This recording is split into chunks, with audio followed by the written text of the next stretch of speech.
지금 저와 여러분 하나님의 말씀 이사야서 53장 전장의 말씀을 봉독하여 드릴 텐데요. 예수를 믿는다는 게 무슨 의미가 있습니까? 예수를 믿는다고 하는 것은 예수님 때문에 우리의 모든 죄를 사함받았다라고 하는 것입니다. 할렐루야. 불교나 다른 종교에서 죽음 이후의 세계, 내세에 극락을 간다고 합시다. 극락이 있다면, 천당이 있다면, 어쨌든 간다면 아수라 지옥 같은 데 안 가고 좋은 데 간다고 할 때 그 사람들이 간다는 기준이 뭡니까? 극락왕생이라고 한다면 이 기준이 뭡니까? 어떤 사람이 극락왕생합니까?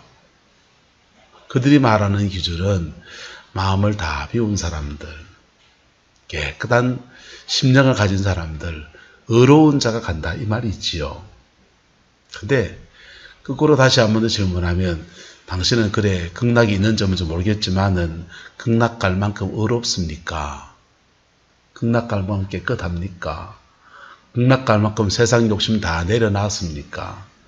그래 물으면 그런 물음에 제대로 답을 할 수 있는 사람이 몇 명이나 되겠습니까? 우리에게 복음이 위대한 것은 우리가 여전히 죄인인데도 예수님의 보혈의 피로 말미암아 우리를 정결케 하시고 의롭다 하시는 그 은혜가 주어진 것입니다. 할렐루야.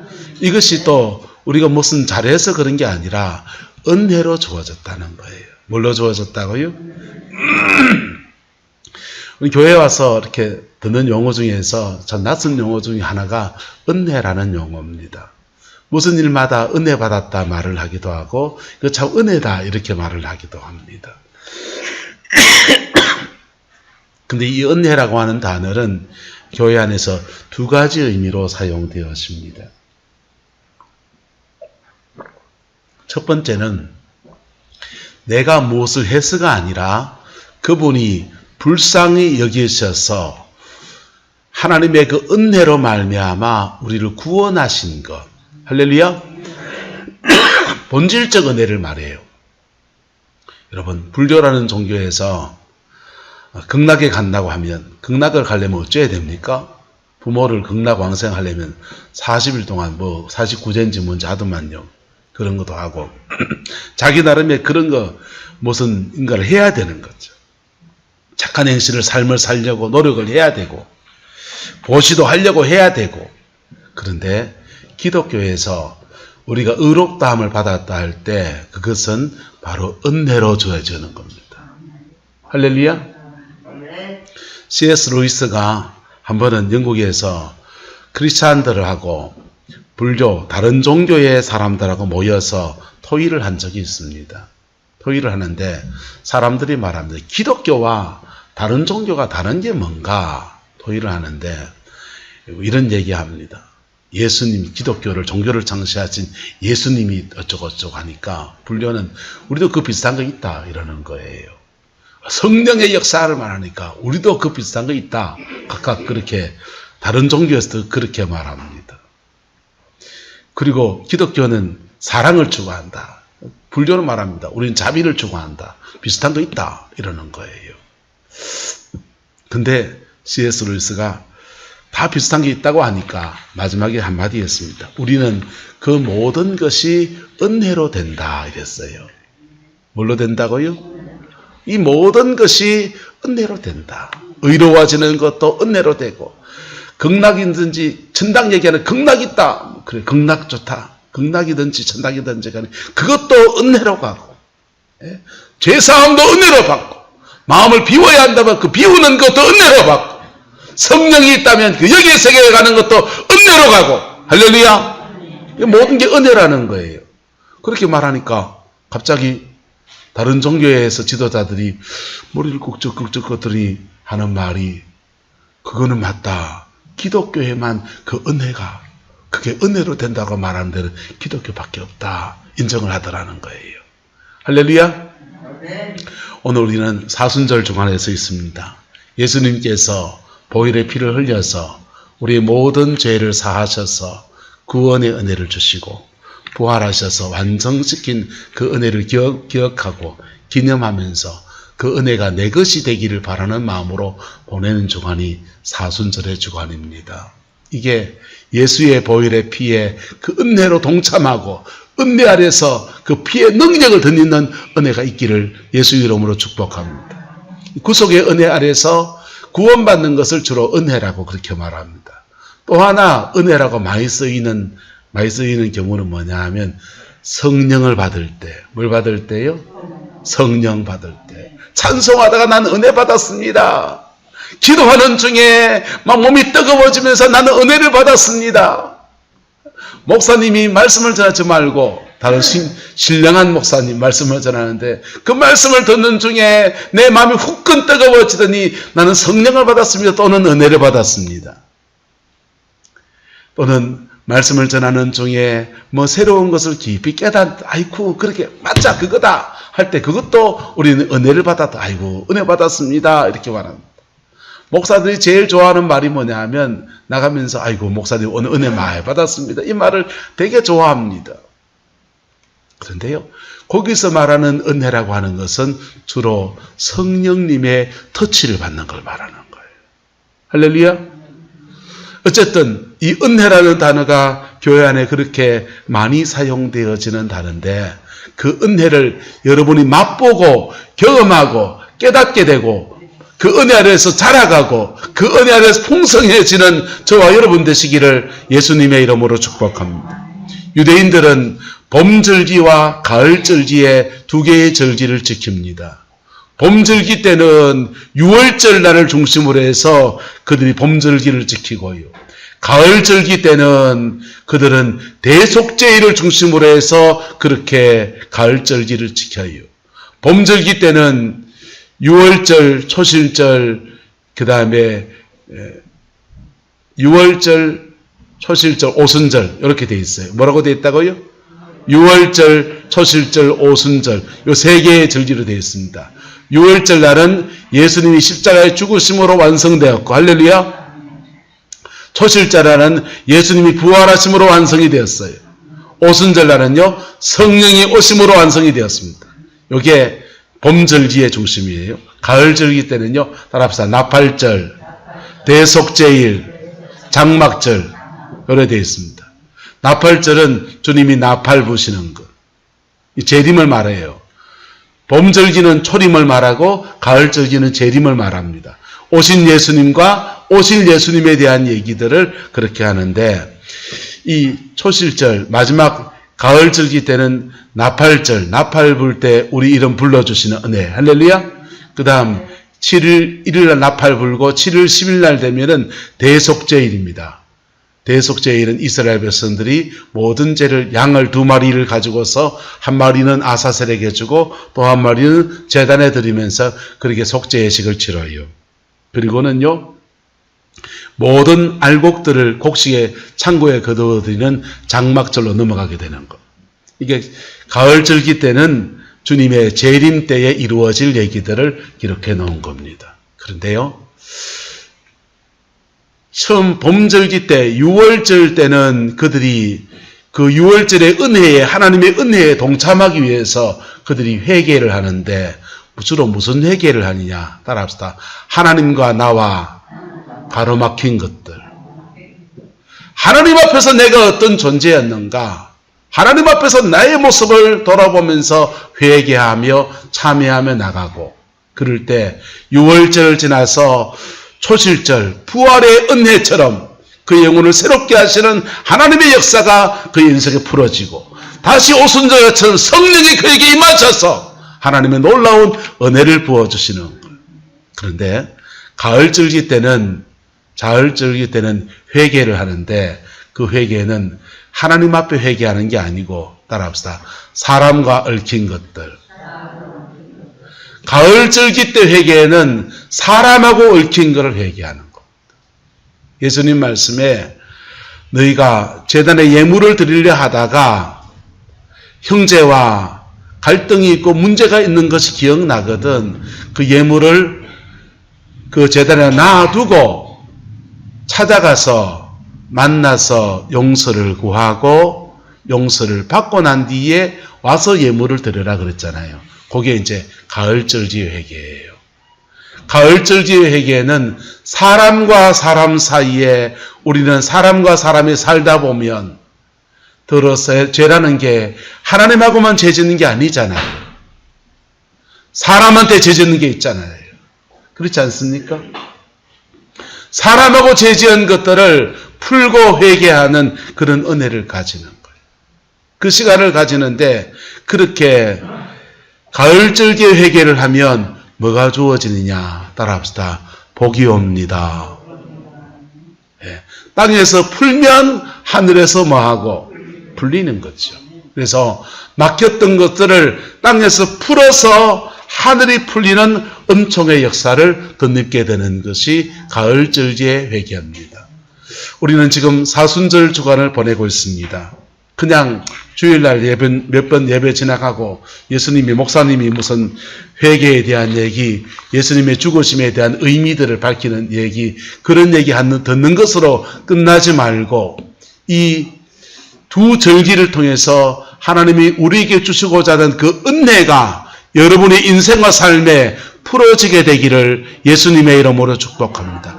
바르게 적용하면 그 적용한 대로 성령이 역사하셔서 우리의 삶에 하나님과 막힌 것을 풀어주시고 이웃과 막힌 것을 풀어주시면서 우리의 삶을 생명을 주시고 놀랍게 은혜를 베푸시는 역사를 허락하여 주십니다.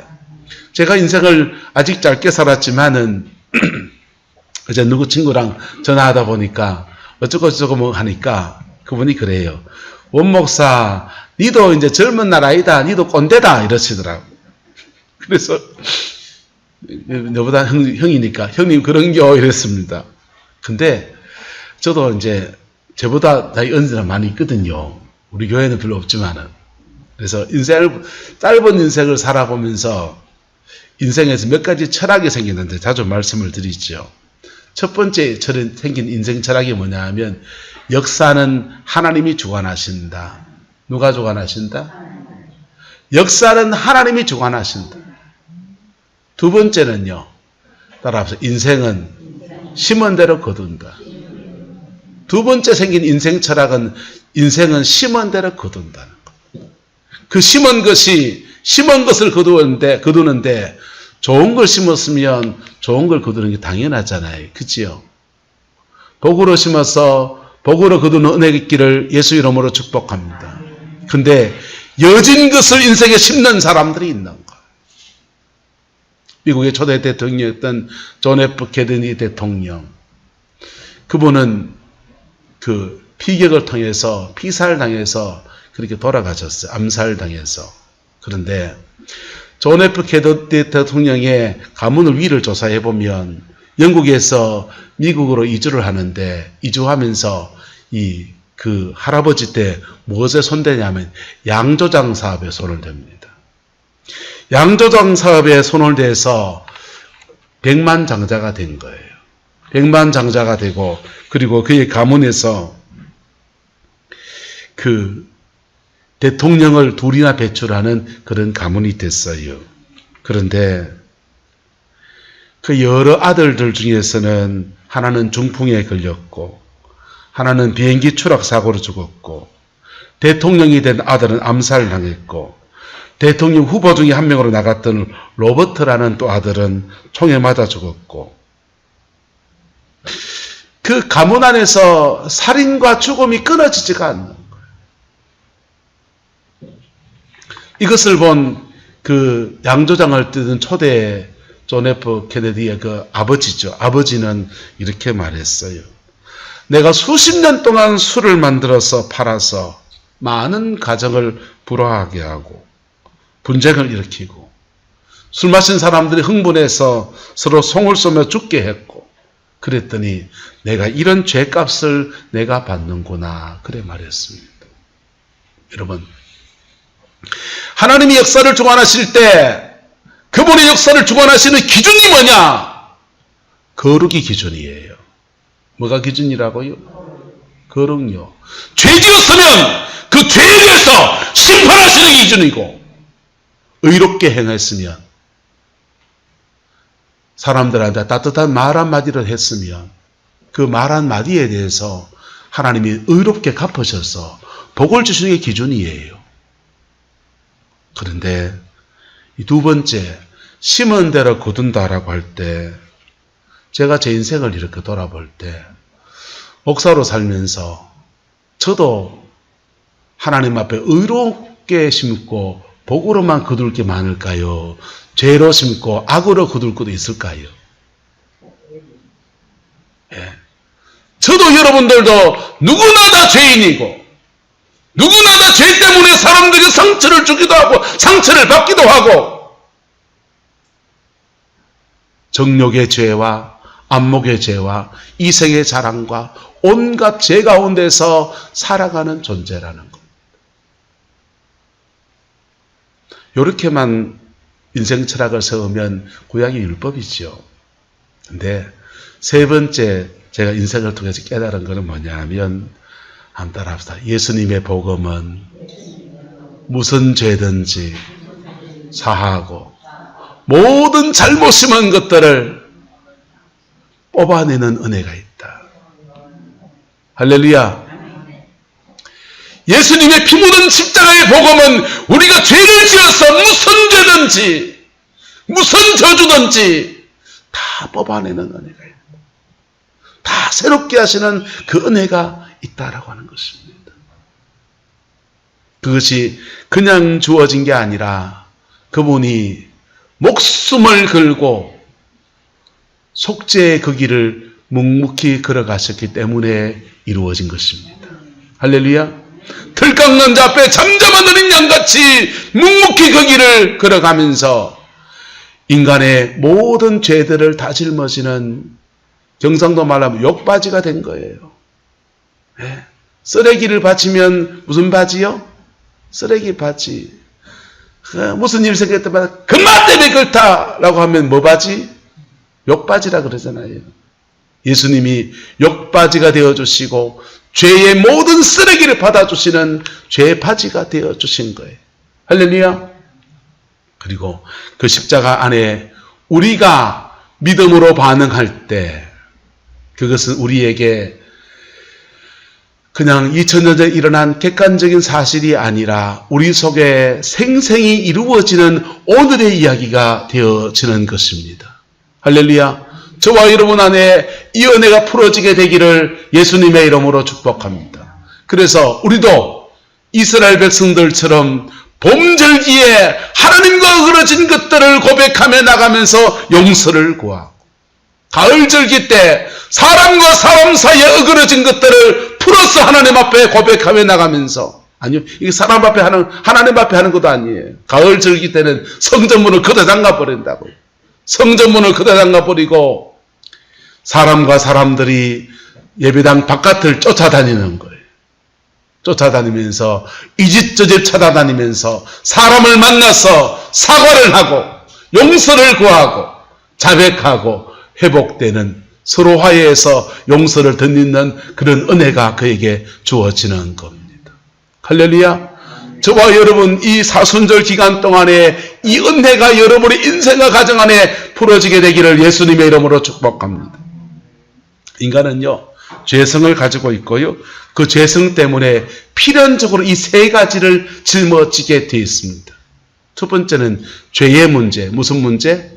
죄의 문제. 두 번째는요, 따라 상처의 문제. 상처의 문제. 세 번째는 결핍의 문제. 세 가지 문제를 짊어집니다. 첫 번째, 죄의 문제는 뭐냐 하면 죄성이 있으니까 죄 짓잖아요. 두 번째는요, 상처의 문제는 죄를 지은 사람 옆에 있다가 괜히 한 대 두드려 맞아버려. 열받아가지고 괜히 뭐 하는데 팔 휘두르는데 그냥 어멀게 그냥 한 대 두드려 맞는 겁니다. 죄 지은 사람 남편 두고, 내 죄 지은 남편이 성질 고약한 남편 만났더니 아내한테 버럭버럭 그래가지고 마음에 묵은 상처를 짊어지는.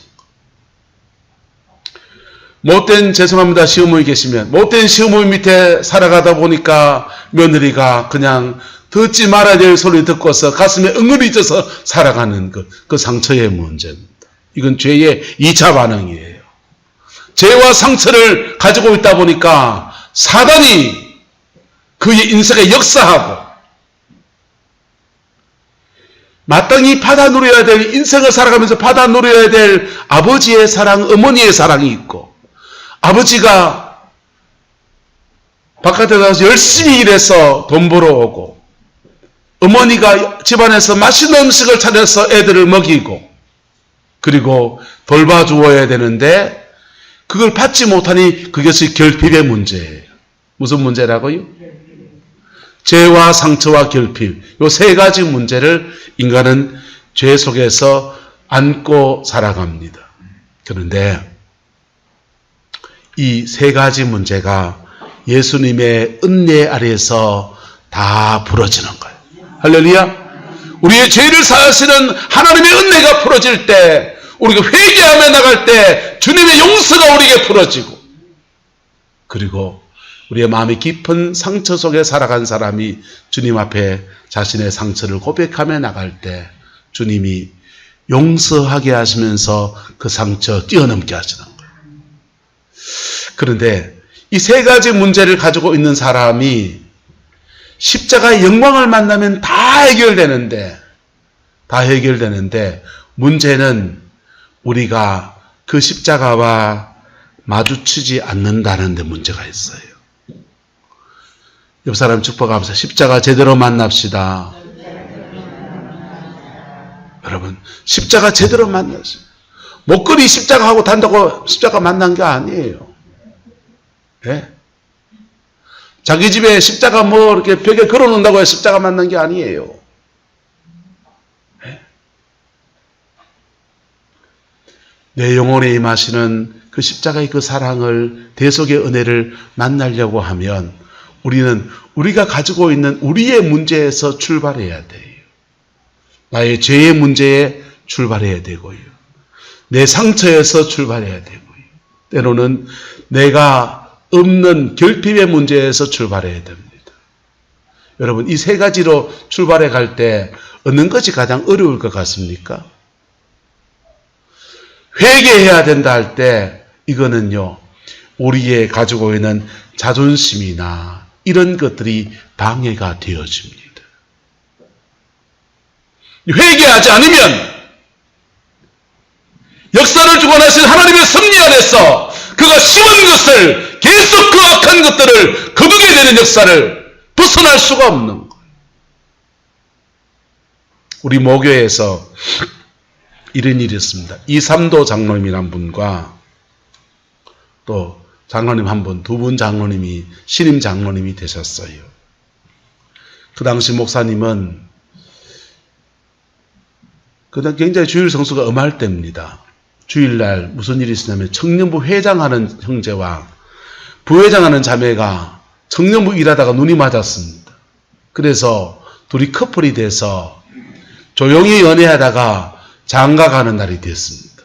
문제는 교회 청년부 회장이고 부회장인데 가족들이 모두 안 믿으니까 결혼식을 당사자가 결정해냅니까? 가족이 결정합니까? 부모들이 결정한 데가 많잖아요. 하객들 때문에. 결혼식 날짜가 주일 오후로 잡힌 겁니다. 주일 오후로 결혼식이 잡혔는데 그 당시에 교회 분위기는 어땠냐 하면 결혼식 날 주일날 잡히면은 결혼식 날 참가하고 가지 말라 합니까? 가라 합니까? 가지 말았지. 어디 성소주의를 안 하고 주일날 그 결혼식 하고 말이야 하면서 뭐라 했어요. 토요일날 부조금 주고 결혼식 날 가지 마라 그랬습니다. 그런 분위기였습니다. 근데 이 형제 자매가 가족들 때문에 그 하객들 때문에 어쩔 수 없이 주일날 오후에 결혼식을 하는데 결혼 예식만큼은 예배로 드리고 싶어. 담임 목사님 모셔서 목사님 주례를 꼭 기도를 받고 그래 출발하고 싶은 거.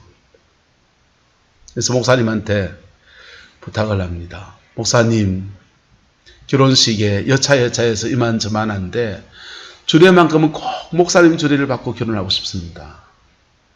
그래서 목사님이 당의 눈치가 좀 보이긴 하지만은 그 사람들의 진심을 헤아려서 주일 예배 버뜩 드리고 그 당시 저녁 예배 드리니까 오후엔 시간이 비니까 얼른 쫓아가서 결혼식 주례를 했습니다. 목사님은 사랑으로 한 거지요. 근데 그 다음날 되니까 그 다음 주가 되니까 교회에 소문이 쫙 났습니다. 결혼식에 목사님 가지 말라 했는데 굳이 간 사람들이 여러분 계셔서 그분들이 아이고 우리 목사님 와서 자랑도 많지 그래 결혼식 주례를 서주시고 너무 은혜가 되더라 이러면 좋은데 목사님이 말이야 주일 성수도 안 하고 결혼식에 참석하시고 그 말이 당연히까지 퍼지니까 이삼도 장로님하고 다 내 친구 아버지들이에요. 두 분 장로님이 신임 장로님들이 들고 일어나서 목사님한테 찾아가서 따졌습니다. 그 따지고 그러다 갈등이 생겨서 목사님이 그 교회를 사임하셨어요. 아픔이죠. 그렇게 사임하시고 목사님은 나가서 개척교회를 하시고 근데 두 분 장로님은 인생이 안 풀리는 거예요. 뭐가 안 풀린다? 왜요? 왜 안 풀리게 해요? 땅에서 묶었잖아요. 땅에서 묶어놨으니까 하늘에서 묶인다 안 묶인다? 묶이죠. 온 식구가 뛰어다니면서 일을 하는데도 가정살림이 풀리지가 않는 거예요. 그러다가 이삼도 장로님이 기도하시는 분이어서 대구산 기도원에 가서 기도회 집회를 한다 해서 집회를 갔더니 오순종 목사님을 만나서 은혜를 받았어요. 은혜를 받고서 그 목사님한테 상담을 합니다. 목사님, 나는 장로가 돼서 교회에 물질적으로 큰 헌신도 하고 싶고 교회를 위해서 이바지도 하고 싶은데 우리 집은 왜 이렇게 찌질이도 공상같이 돈이 안 풀리는지 모르겠습니다. 그렇게 말하니까 신령하신 오순종 목사님께서 이래 얘기를 듣더니 말씀하시는 거예요. 혹시 주의 종과 얽힌 게 있습니까? 그래서 이삼도 장로님이 상담하다 깨달았습니다. 그래서 두 분 장로님이 그 목사님을 찾아갔어요. 찾아가서 대구 동로에 동천제일교회 역사 안에서 일어난 얘기입니다. 찾아가서 두 분이 사과하고 용서를 구하고 목사님의 축복 기도를 받고 그리고부터는 살림이 풀리기 시작하는데 그 맏딸이 이제 누나죠. 저한테는 모교의 누나인데 시집을 참 잘 갔어요. 그 사위가 잘 들어오면서 재정을 계속 가정이 공급하는 겁니다. 그러면 목사님은 잘 풀렸을까요? 목사님은 목사님대로 개척교회 하면서 그 상처받은 쫓겨난 마음의 상처를 가지고서 목회를 해나가는데 목회가 안 풀려서 그렇게 고생을 하셨어요. 고생하시다가 두 분이 와서 그거 함께 서로 풀고 난 뒤에 목사님도 풀려가지고 노후에까지 아름다운 교회를 하시고 지금도 대구의 초대교회라는 교회가 지금 돌아가신지 모르겠습니다만 은퇴하실 때는 하나님이 큰 재정의 축복을 주셔서 그렇게 평안한 인생을 그렇게 살도록 배려해 주시더라고요. 여러분, 우리는 지금 사순절 주간을 보냅니다. 피 묻은 십자가의 복음은 2000년 전에 이미 완성되어진 진리예요. 그 완성된 진리가 내 것이 되려고 할 때, 완성되어진 진리가 모든 사람을 의롭게 하고 모든 저주를 풀어내는 놀라운 권세가 내 것이 되려고 할 때, 내가 그 십자가 앞에 구약의 백성들처럼 하나님 앞에 잘못한 것을 회개하고 사람과 얽힌 것들을 어떤 부분은 용서하고 뭐하고요? 용서하고 용서받고 이것이 어우러질 때 그 십자가의 진리는 2000년 전에 죽은 진리가 아니고 2000년 전에 선언적인 진리가 아니고 내 안에 생성이 살아있는 진리로 인생을 새롭게 하는 놀라운 은총으로 나가게 되는 겁니다. 할렐루야. 그 은혜가 저와 여러분의 가정과 삶에 함께하게 되기를 예수님의 이름으로 축복합니다. 여러분, 십자가가 손목에 팔찌로 하는 사람도 있고요. 목걸이 매달로 하는 사람도 있고요. 예? 십자가를 집에 큼지막한 거, 이만한 거 걸어놓는 사람도 있고요. 제 신학교 동기 중에는 교회에 무슨 취미가 그런 취미가 생겼는지 산에 가면 나무란 나무는 다 주워가지고 십자가를 만드는 거예요. 교육관 전체에 벽을 완전히 십자가 막 200몇 개로 도배를 해놨습니다. 그리고 얼마 전에 전화 왔더라고요. 전화 와서 당근마켓 있잖아요. 당근마켓을 자기 동네만 당근마켓 하지 검색을 했는가 봐요. 여기저기 검색하면서 십자가 검색해가지고는 검색해 보다 보니까 포항 오천에 십자가 액자가 하나 있다는 겁니다. 그걸 나보고 사달라는 거예요. 나보고 그 공짜로 준다고 하니까 나눔을 좀 받아달래요. 그래서 오천에 있는 그 십자가를 내가 얻으러 가가지고는 그걸 받아와가지고 교회에 놔뒀더니 마산에서부터 그 십자가 그 액자를 가지러 얻으러 올라왔더라고요. 여러분, 눈에 보이는 십자가 그래 좋아하시는 건 좋은데 십자가가 실제로 여러분의 영혼 속에 새겨지지 않으면, 이루어지지 않으면 십자가는 상상 속의 진리이고 기독교는 선언적인 종교로서 하나님 우리 죄를 사하셨다, 믿자, 믿으면 천당 간다더라 개념으로 알고 있는 그런 진리에 불과할 거예요. 그러나 그 십자가 앞에 정직하게 다가선 사람은요, 그 십자가의 영광을 누리게 됩니다. 십자가상의 예수님의 모습을 보십시오. 그분은 벌거벗김 당하시고 우리에게는 의의 세마포를 입혀주시는 분이세요. 십자가상의 예수님은요, 채찍에 맞으셔서 온몸이 상하시는데 그분이 몸이 상할 이유가 뭐 있습니까? 그분은 채찍에 맞으시고 오늘 읽은 성경대로 너희는 나음을 얻었느니라, 우리를 치유하시는 애가 그분이 채찍 맞으심 안에 있어요. 그분은 나무 위에 달려서 저주를 받은 바 되었다 그랬어요. 그분이 왜 저주받습니까? 우리가 받아야 될 저주를 그분이 다 받으시는 거예요. 그분은요, 십자가상에서 내가 목마르다고 하십니다. 성령에 늘 충만해서 은혜에 충만하신 그분이 왜 영혼의 목이 말아야 됩니까? 목마른 우리 영혼에게 성령을 한없이 부어주시고 은혜의 생수를 한없이 주시기 위해서 그분은 십자가상에서 목마르신 거예요. 그분은 십자가에서 이렇게 말합니다. 엘리 엘리 라마 사막다니. 번역하면요, 아버지여 아버지여 어찌하여 나를 버리셨나이까. 그분은, 예수님은요, 십자가상에서 하나님께 버림받으셨어요. 왜요? 버림받은 저와 여러분들을 택하시려고. 십자가상에서 예수님은 가시로 만든 면류관을 쓰십니다. 성경에 좋은 면류관 많아요. 영광의 면류관도 있고요, 의의 면류관도 있고요, 생명의 면류관도 있고요. 그런데 주님은 가시로 만든 면류관을 썼습니다. 우리에게 의의 면류관 주시려고, 우리에게 생명의 면류관 주시려고, 우리에게 영광의 면류관 주시려고. 면류관은 상 받는 걸 말하거든요. 뭐 받는 거 말한다고요? 상을 말해요.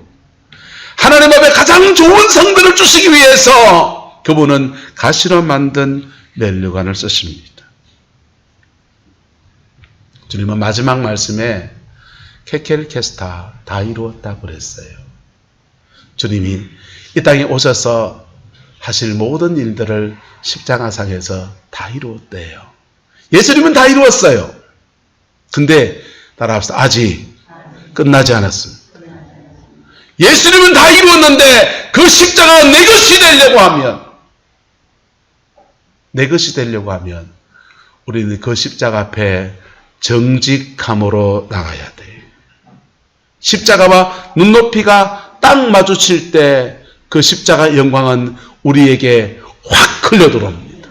그래서 죄인인 우리를 의롭게 하시고 상처투성인 우리를 새 인생을 살게 은혜를 주시고 저주 안에 있는 모든 것들을 풀어서 하늘의 복이 임하게 하시고 사단의 결박을 있는 모든 것들을 끊어서 자유한 인생으로 인생을 풀어주시는 거예요. 그게 십자가가 내 것이 되는 은혜인 것입니다. 여러분 안에 이 은혜가 이 사순절 동안에 이루어지게 되기를 예수님의 이름으로 축복합니다. 그게 이루어지면요, 인생은 전혀 새로운 인생을 삽니다. 그게 이루어지면 모든 질병도 치료받습니다. 그게 이루어지면 무너졌던 모든 꿈들도 회복하는 은혜가 부어집니다. 그게 복음의 능력이에요.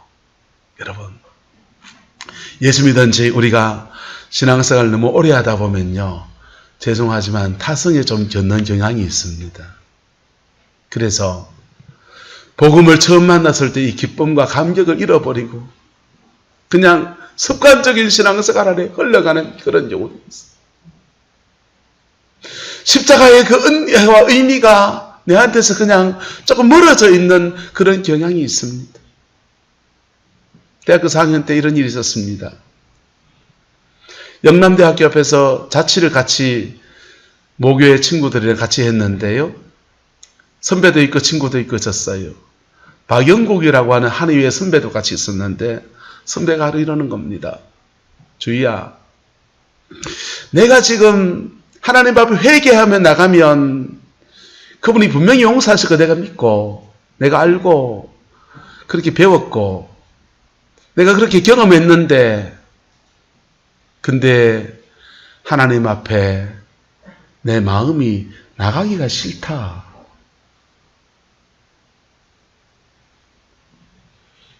저는 그때 은혜를 그만치 안 받아서 그런지 그 말이 이해가 안 됐습니다. 그냥 그런가 보다 했습니다. 근데 믿음 생활하고 하다 보니까 저도 목사도 되고 직분도 생기고 그러니까 그게 이해가 돼요.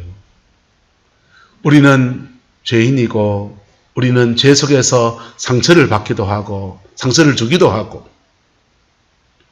죄 속에서 사단의 공격을 받을 수도 있고 저주가 덧입혀져서 그냥 인생에 오도 가도 못하는 그런 상황이 될 수도 있는데, 근데 우리의 마음 안에는 뭐가 있냐 하면요, 내가 그래도 목사인데, 내가 그래도 장로인데, 내가 그래도 권사인데, 내가 신앙생활 짬밥이 얼만데 회개하라고.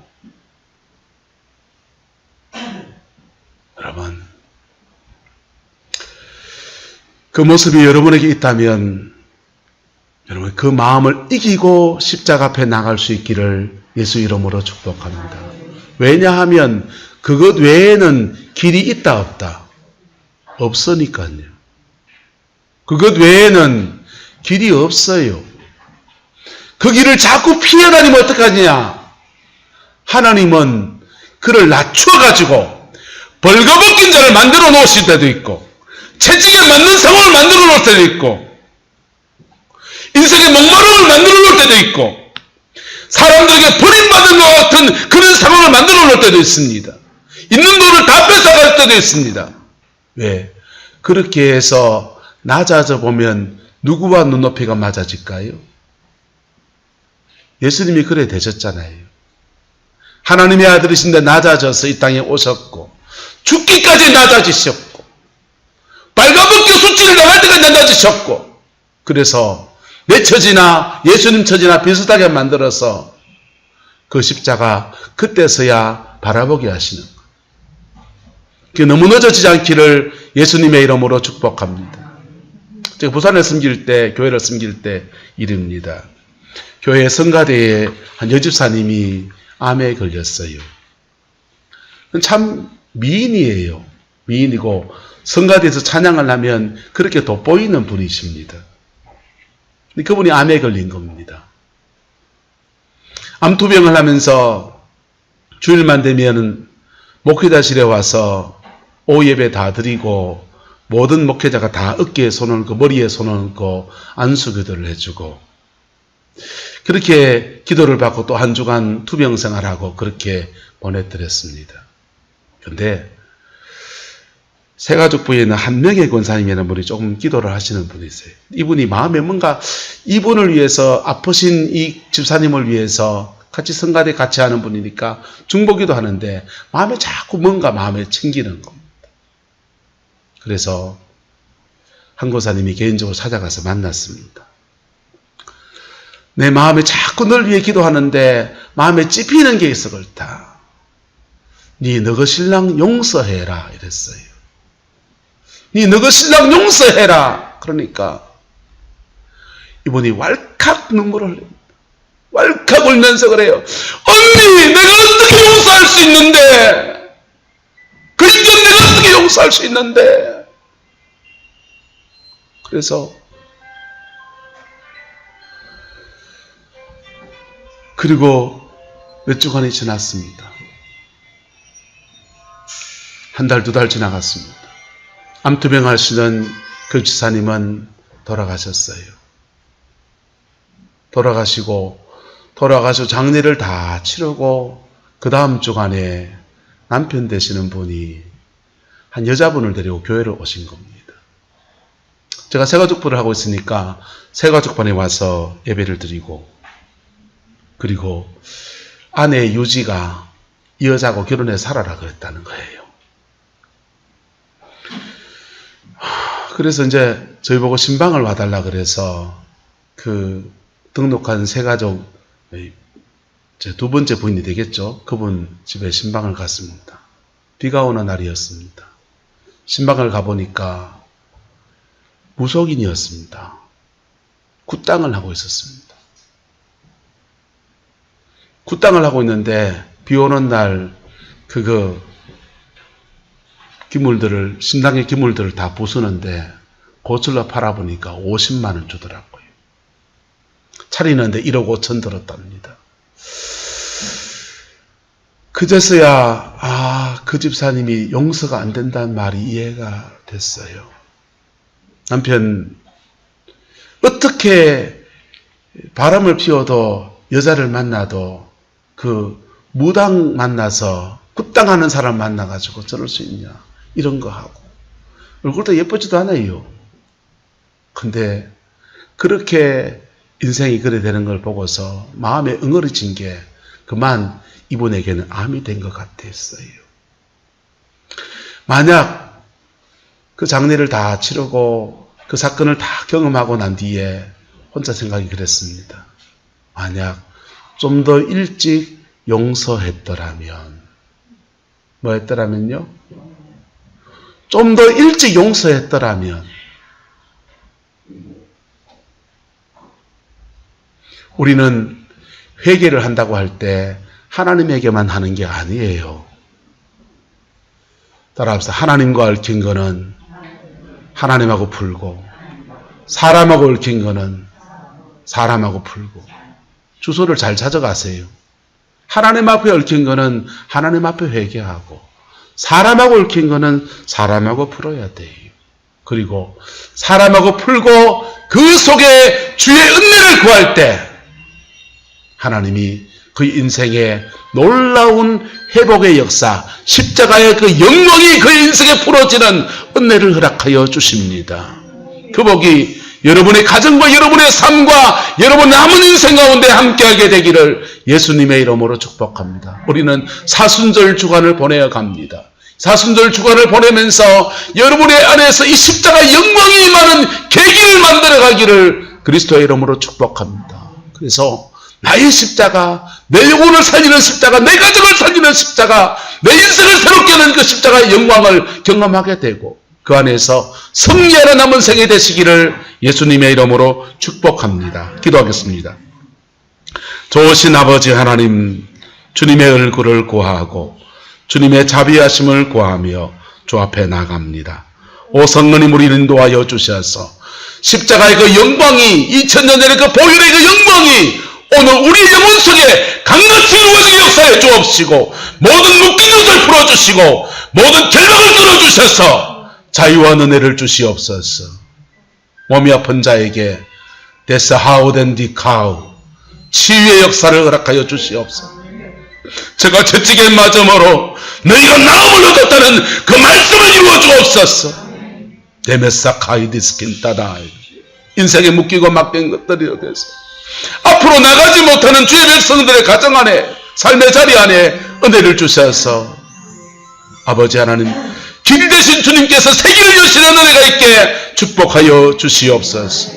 부유하신 자로서 가난하게 되신 것은 그의 가난해지심을 인하여 너희로 부족하게 하며 하셨사오니 하나님, 물질에 막힌 것도 풀어지게 하옵소서. 풀어지게 끊어지게 하옵소서. 풀어지게 하옵소서. 모든 저주의 결박도 끊어지게 하옵소서. 끊어지게 하옵소서. 회복의 역사가 온전히 이루어지게 역사해 주옵소서.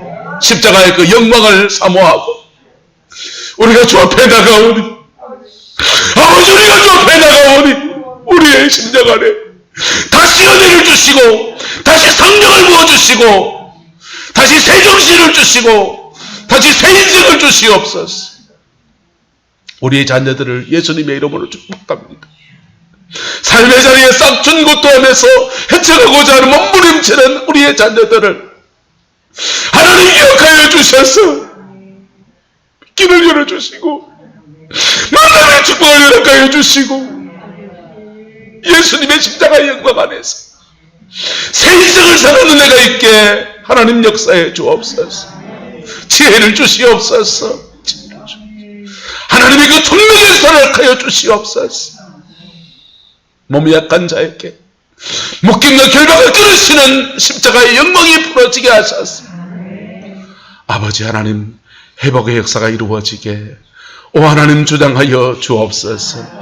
주께서 온전한 은총과 사랑과 자비하심으로 함께하여 주시기 원합니다. 지금은 우리 구주 예수 그리스도의 은혜와 우리 하나님의 그 크신 사랑과 성령 하나님의 내주교통 역사, 충만하신 역사가 피 묻은 십자가 그 은혜를 사모하며 그 은혜 안에 믿음으로 나가고 그 은혜 앞에 겸비함으로 나가며 그 은혜 앞에 회개하며 나가며 그 은혜 앞에 용서하며 나가기로 결단하는 성황의 모든 성도들 위해, 가정과 삶의 모든 자리들 위해, 자녀 손들 위해 지금부터 영원토록 함께 계시기를 간절히 축원하옵나이다. 아멘.